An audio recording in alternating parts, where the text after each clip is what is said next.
I am Yumma Mudra, and I am going to offer a serial of videos alone and also with other people in English about Danza Duende Network.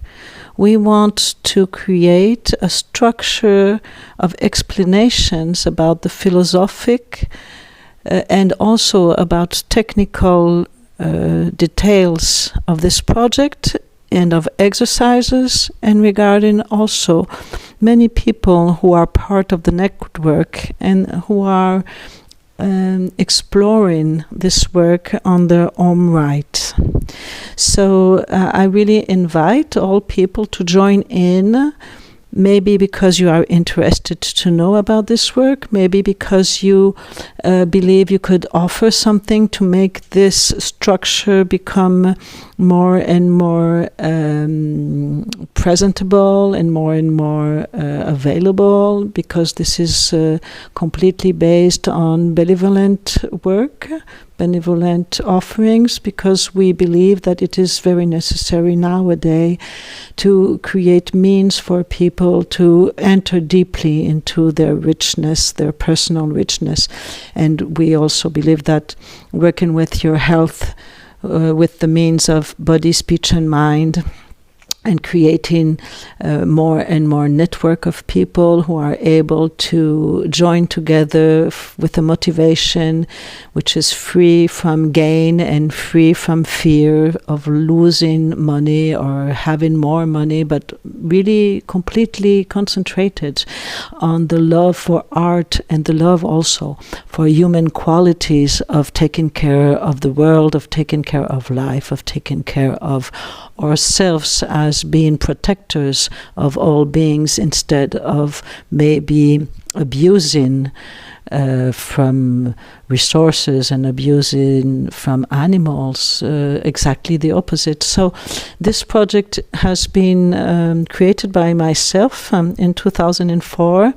Since a few years I am in a permanent half retreat, so I'm mostly retired, but also communicating with the teachers and all the people that have been making this network exist. So now we are doing it in English, because maybe English is the language that more people can understand and share. But we will translate slowly all the videos, and then we will create also paperwork, books, and different materials that will come from this purpose of generating a structure of explanations by little videos on YouTube. So please come on YouTube to see these videos. It is Raji Mudra, and it is called #Masterclass Yumma. See you there. I hope you have a good, wonderful day.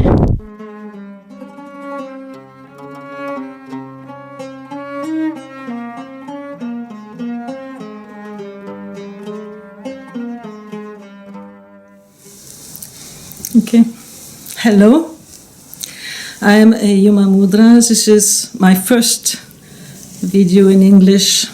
So I would like to first explain, resume what I'm doing here. This is the first video for a series of long videos. I really apologize if my English is a little bit forgotten. I used to speak English when I was a child, but now I almost never do speak English, so I wish I will be able to express myself good enough so that everybody can understand me. And specifically, English language is the one I have been choosing for this series of videos because of many people who have been in touch with me long ago, through the years in the training of mind training by the dance. The dance is what we train with. It is our main practice. But you will see that dancing is not reduced to the idea we usually have about what the word refers to very often in the mind of people. Even though very often in sacred books, dance is usually the ultimate state of consciousness, is when you are aware of that dance. Actually, it's not even anymore the body. But let's get back to the beginning. So this will be a very long series of videos which I am doing because lots of people of the Danza Duende Network, which I created in 2004, are needing some kind of a structure to organize archives, I don't know how you say in English. So the archives will be about everything which is practiced basically in the Danza Duende technique, the tools, the structure. And first of all, I need to do a few videos to explain what this is about. And then I will also join to this videos showing the work by pieces. So that's why there may be a lot of pieces, and you will please excuse me if the technology is, I'm a beginner. And maybe I will be a beginner all along. So we're just going to meditate for a few seconds. So this is the sound of the opening of the meditation.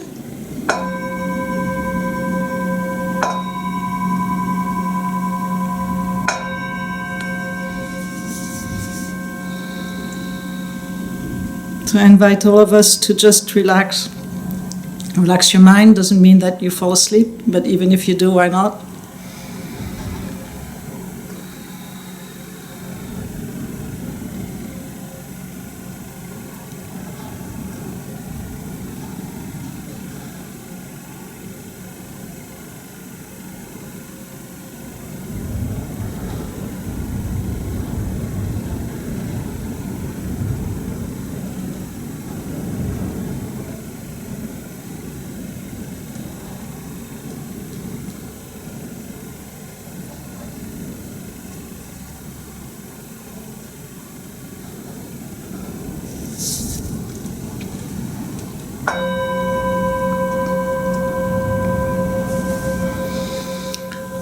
May our motivation for talking and listening and sharing together topics about mind training, sacred space, and entering in this relationship with the dance, which is very precious. May that be for the benefit of all beings, and may that be for the benefit of our own selves in order to radiate as much as possible the goodness of life and the goodness of our own manifestation and the goodness of all living appearances. May that be of benefit for all of us. So as you see, I'm entering this conversation because my first topic will be about first thought, best thoughts. And I will also explain to you very simply what made me create this project, what happened. I'm not going to get in details for that to not get long, but I will give an idea of the origin.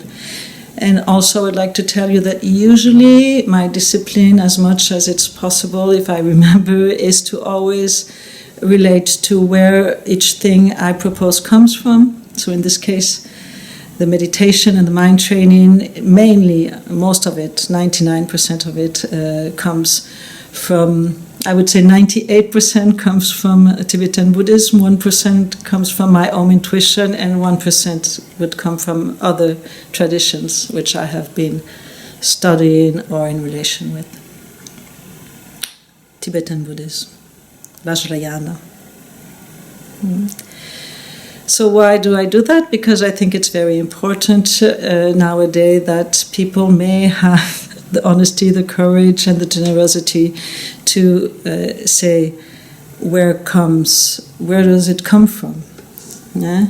How is it that you can share all of this experience and knowledge? Where does it come from? Because it's very nice for people who have been teaching to me that I can say their names and I can relate whoever listens to me to them as a source. so that you are in touch with that source, as I have been too.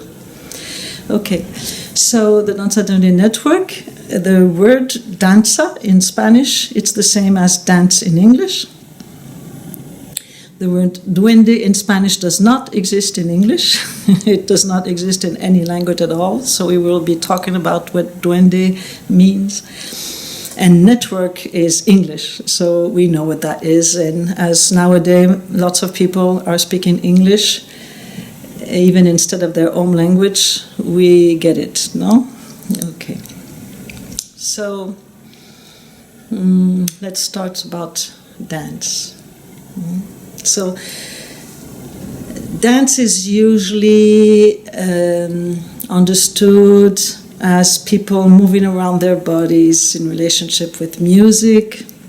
It is a nice feeling. A lot of people nowadays, since we became very intellectual in part of the world, think that it is something that they don't do. They say, I don't dance. But maybe a lot of people are coming back to dance, and in some parts of the world, people never quit it, this natural source of wisdom. So on the basics of dance, we, as a baby, we grow up, and the first thing we do when we start to, even sitting already, it starts, no? When you're sitting, you hear rhythm as a baby, and you do like this, no? So it's your body expresses the rhythm, so that's usually the basic, no? The basic is that the rhythm gives you a move, it gives you a time. Excuse me, I have a cat. He likes this, so he always comes when I'm doing this. Okay, and so the baby, and then also the baby is very sensitive to everything, so as soon as he starts to get up, he's going to experience what is it to be on both feet, and what it is to fall down and, you know, stand up again. And so all that relationship going from laying down as a baby that you cannot really take care of yourself, you always need people to be there for you, you know, to take care of you, and then that you can maybe sit down, you can extend your arms, you can start to be free maybe and do a few things. All of that is a sensation of space and gravity, and a sensation also of balance. And for me as a child, I remember a lot of things, so it's easy for me to talk about it. As a child, there was not really much difference about dance and movement. There was not even a huge difference between music and dance. You know, as a child, you're not trying to conceptualize the things. You're just trying to catch up with the fact that communication became very often a means of concept, no? You have to say a word so that your mother or your father or the people around you understand what is it you're trying to say. But usually the body says a lot anyway, no? And so the dance is that relationship with understanding the world of eyes, the world of ears, the world of skin, the world of gravity. So that means the world of time, the world of weight, and also the relationship with how things, the objects talk to you. And then it becomes the relationship with how much am I able to reproduce what others are doing, you know? And also, like, maybe you see a little bit later when the child is more like 5, 6, in the airports, they're bored because we have to wait and people are talking, and so the child is going to move around, you know. And when the child is moving around, he's usually really experiencing things that are very interesting and that most of the people don't really acknowledge, because if you do acknowledge, you will see that the basics of the Danza Duende training and this first thought, best thought, repetition, which we will also be talking about. Be patient, it's going to be lots of videos and lots of talks. So these very basic things, actually, we do it when we're a child. We've done it, probably. It's just that maybe nobody understood this was so important. This was given to us like a kind of a methodology so that we would understand the world.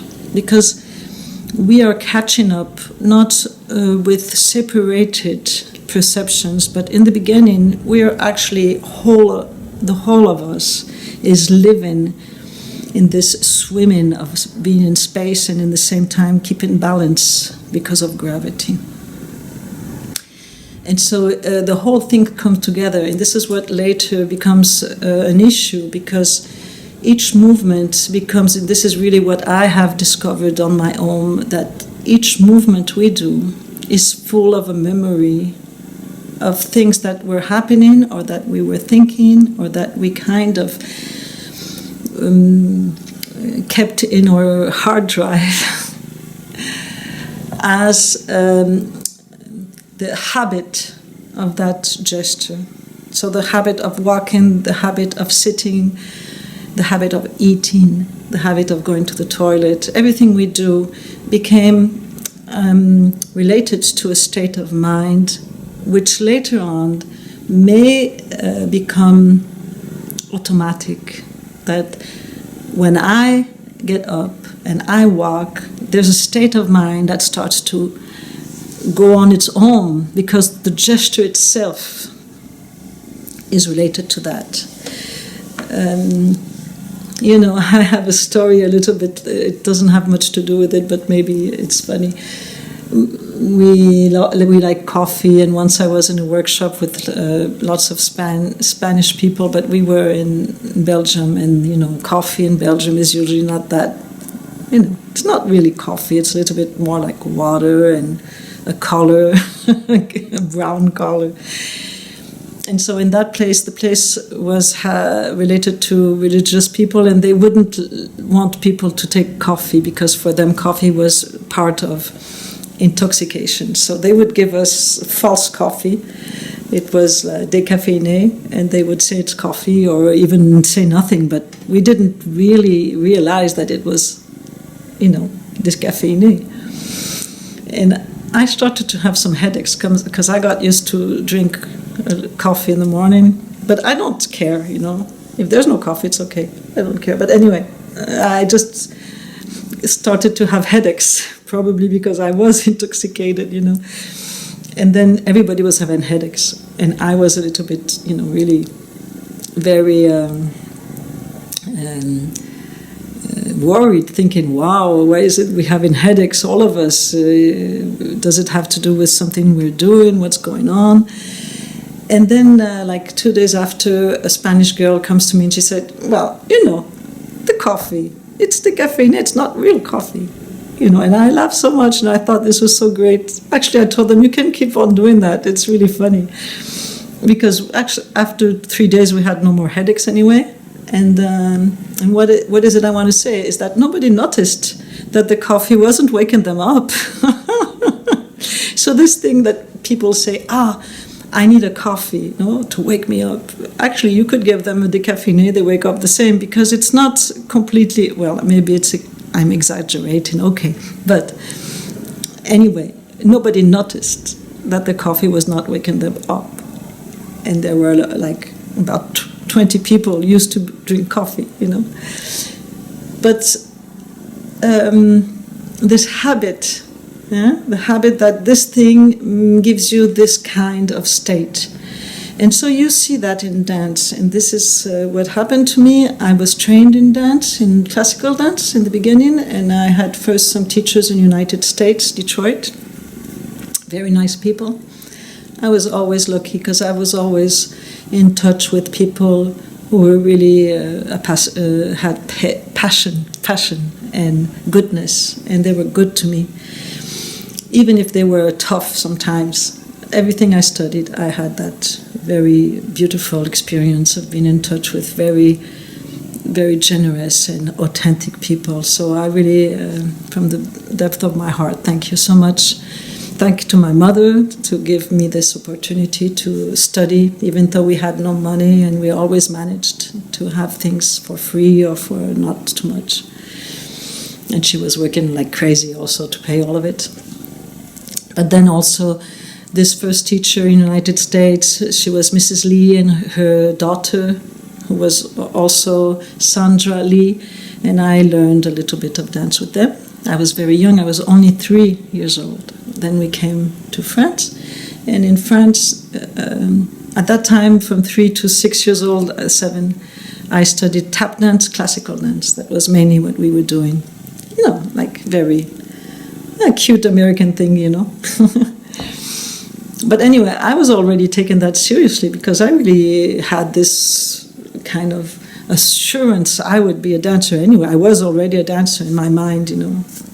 And then in Paris, I was in a Russian school, a very traditional Russian woman, Irina Grebina. In Paris, she was a student of Preobrazinski and also of Nijinsky. Nijinsky is the sister of Nijinsky. And so this is the school that came from the time of Nijinsky and I forgot the Diaghilev time when Russian dancers were related to classical dance, which was mostly coming from France by Petit Pas, but they also started to use the classical way of creating a structure of your body and of movement in order to also structure the traditional dances, and the traditional dances of many places around Russia, in Russia and around Russia, because it's huge and it's full of different kind of people and different tradition, different music, different clothes, different religions, and so in different movements. So each time you do this character dance, which I was trained into in the same time as classical, very classical dance, like at least 2 hours a day, if not 6 hours a day, since I was 9 years old. So this made me, I was lucky enough that this made me able to feel different different relationship with breath, joy, rhythm.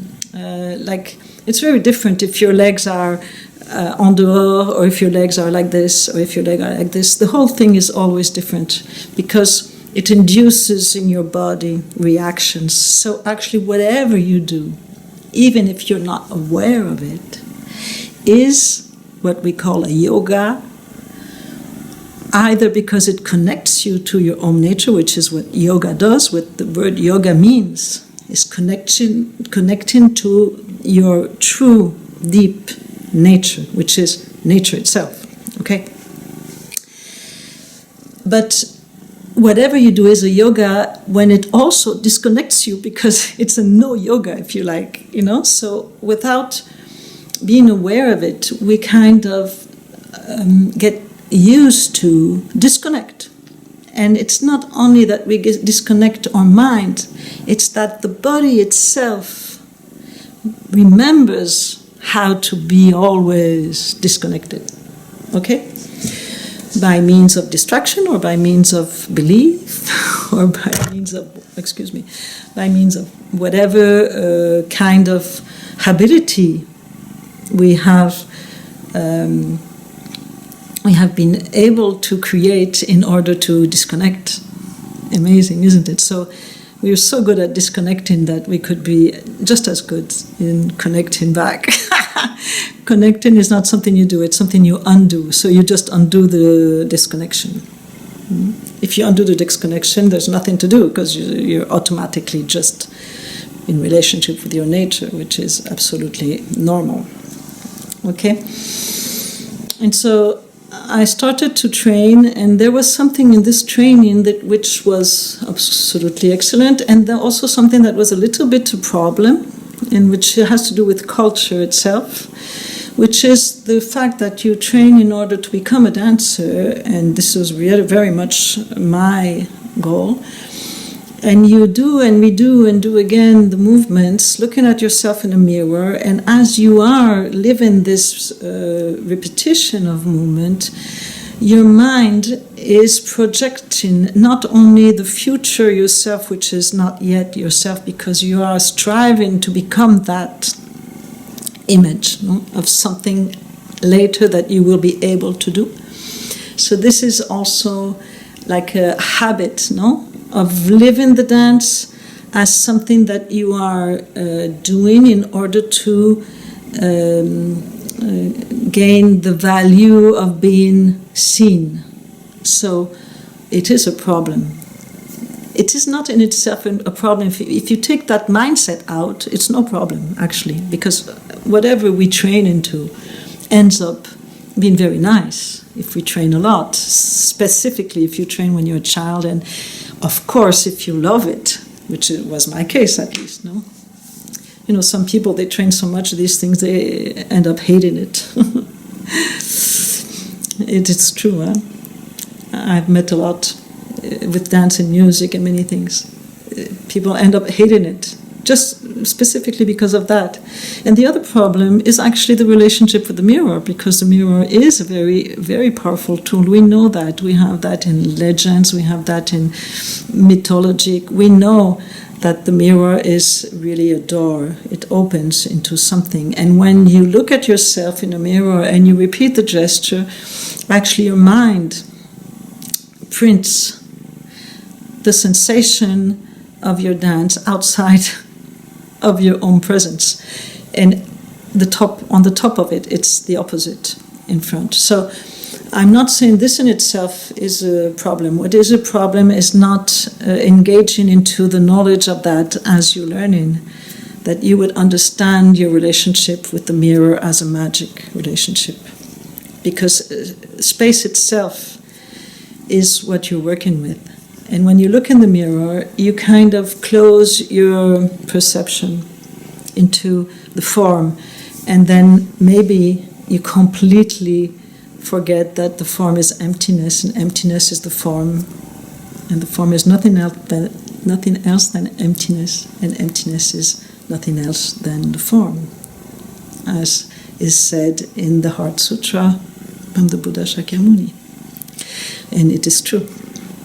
This is exactly what we are studying, okay? Okay, so as I did train into that, I became quite okay as a dancer. I was professional quite young. And later, much later on, I'm going to skip it, the story.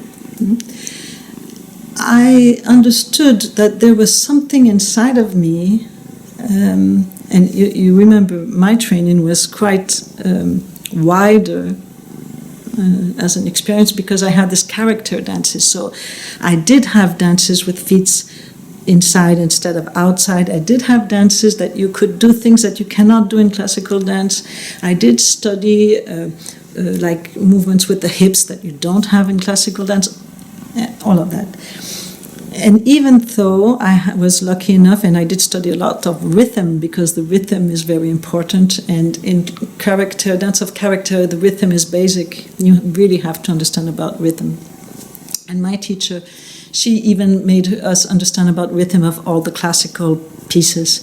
We had to listen to classical pieces played on the piano. We were always trained with pianist and musician. It was never taped music. And at that time, people in the school would never think that we were going to do a show if we were not professional. That was also something different.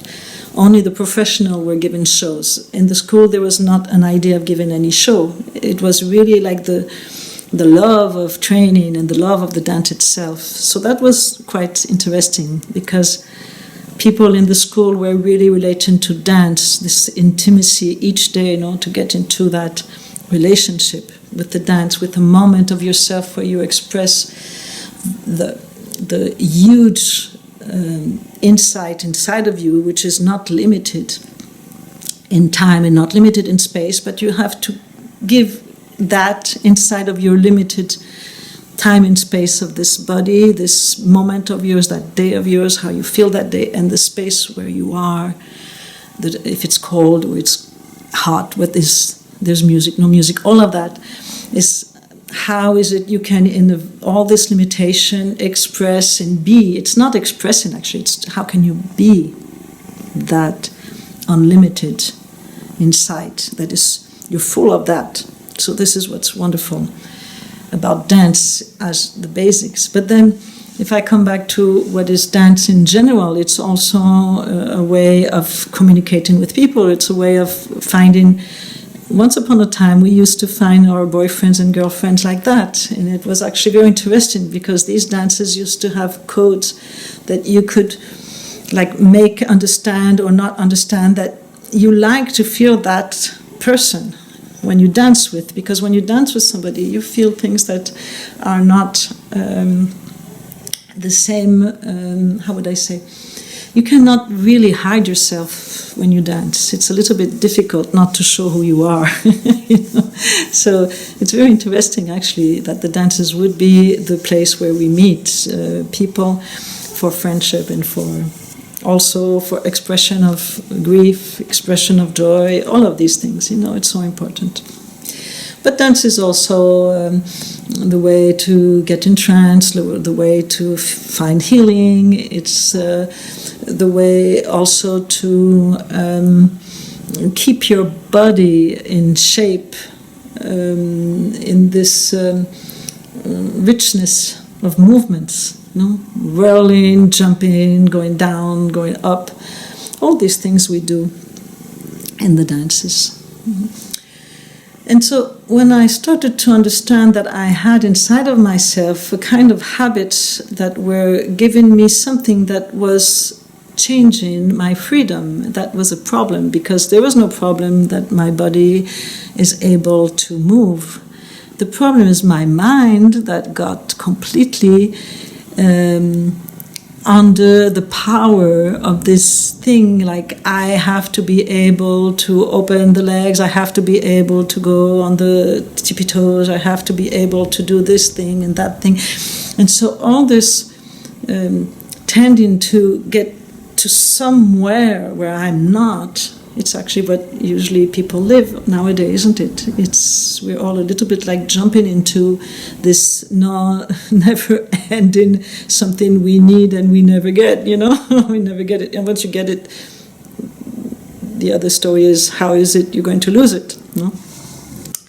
So I don't want to be philosophic. It's just like that. Philosophic comes from the fact that human beings do live, experience, and express their experience. So sometimes things that we say seem philosophical, but they're actually really just the way to express to other people the fact that, for example, somebody reached the highest level of his career, how you say, of his job, or whatever, how you say in English, anyway, the competence or what you're able to do in life, and then what is it falling down, or the highest point of being in love, and then it falls down. All this thing, you're not trained into how do you live with this never-ending ending and never-ending starting. It's starting and ending all the time, and in dance you are exactly there, and that's why it's so important that the dance comes back to here and now all the time, so you get trained, yeah? You're not trained into something that you have to look like this, or to be thin, or to be fat, or to be like this. Or then when you do Oriental dance, you have to move quicker than others. No. You can acquire excellence of technique and movement. I have nothing against that. The most excellent things is that your mind becomes the dance. That's what is really, really the fruit. Yeah, the fruition. My English will get better, you see. Fruition. It's a nice word, I just know how to say it. Fruition. The fruits of your training. So the fruits of your training is yourself. It's not how much you open your legs, or if your movement is so full of yourself that it's so obviously, you're so obviously beautiful and amazing that it's not interesting anymore to see that. I know, sometimes I'm not so nice, but it's really important to be honest. You know, sometimes if people get too much into form, and how much they can perform, go through form. It's something that many animals do much better, and they don't even train. They're just beautiful doing that. So as human beings, what's really I was going to say our duty, but let's stay a little bit more calm. Not our duty, I would say, what is our talent, no? It is really the poetry. That's the talent, is poetry. It doesn't get old. It doesn't get tired. It doesn't get rich. It doesn't get poor. The poetry. So dance is poetry. Like this philosopher in Portugal is Agostinho da Silva. He says that we all were born to be poets. And poets, what he means by poets is exactly that, is that even if you're a cook, you're a poet. Even if you are a mathematical person, you are a poet. If that's what expresses your true love and compassion and wisdom in relationship with your deep nature, that is the way you express.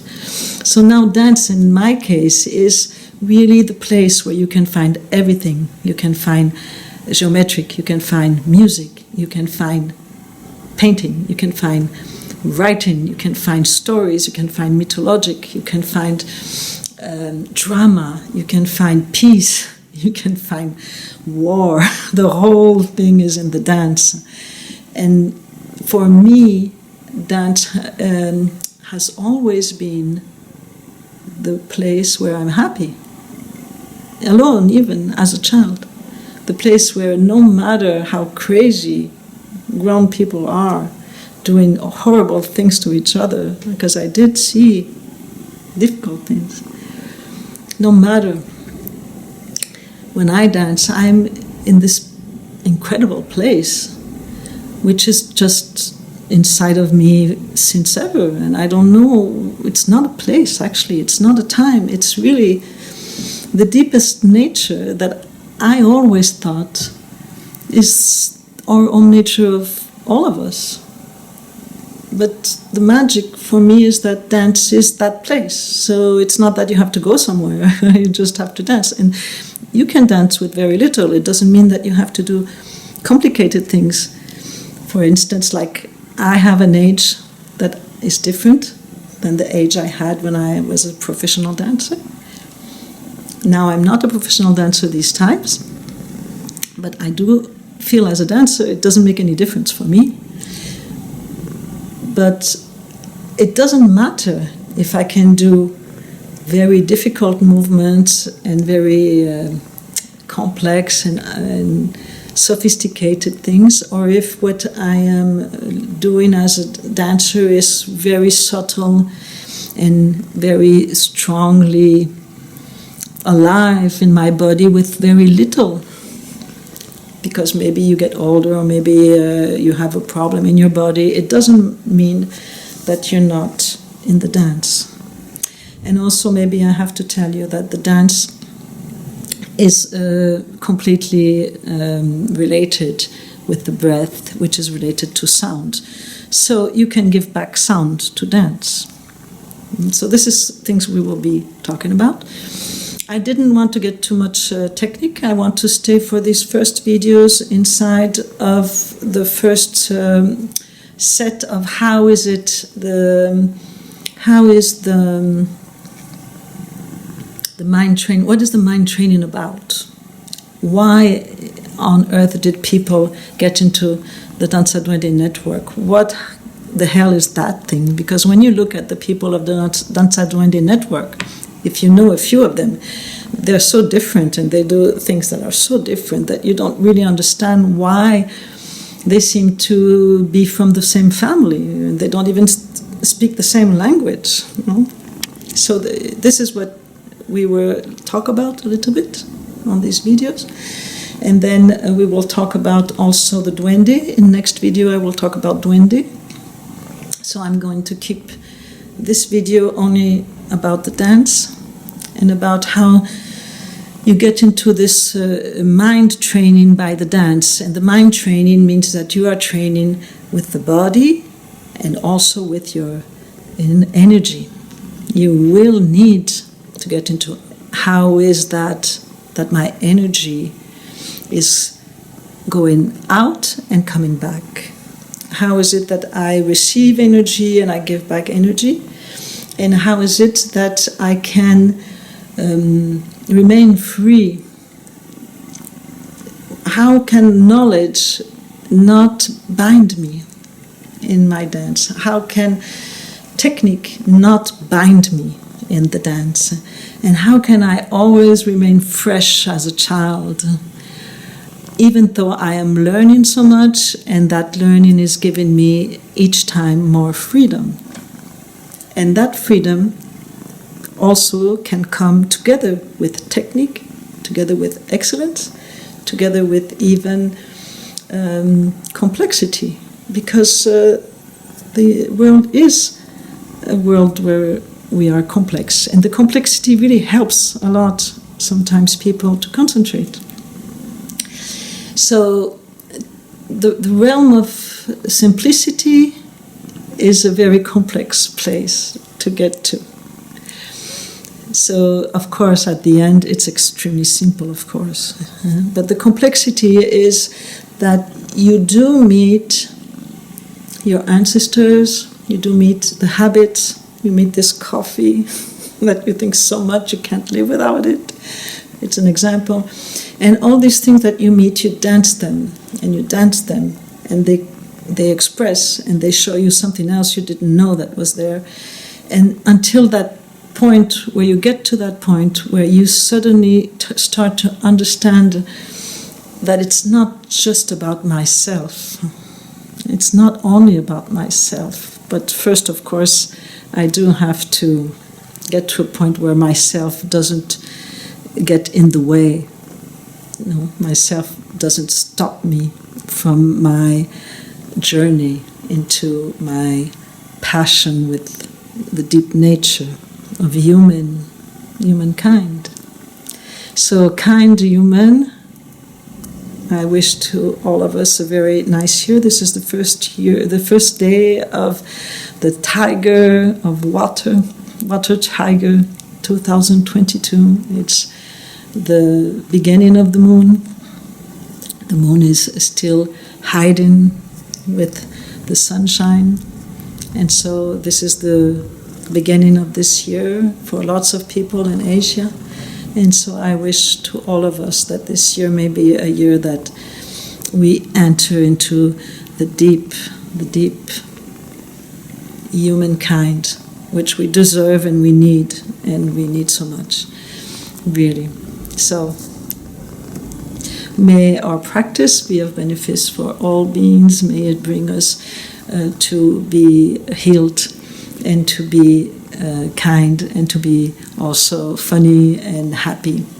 But as we are happy, we can also never forget the basic, true, authentic sadness, which makes our heart sensitive and our heart able to feel everything with no exception. Bye-bye.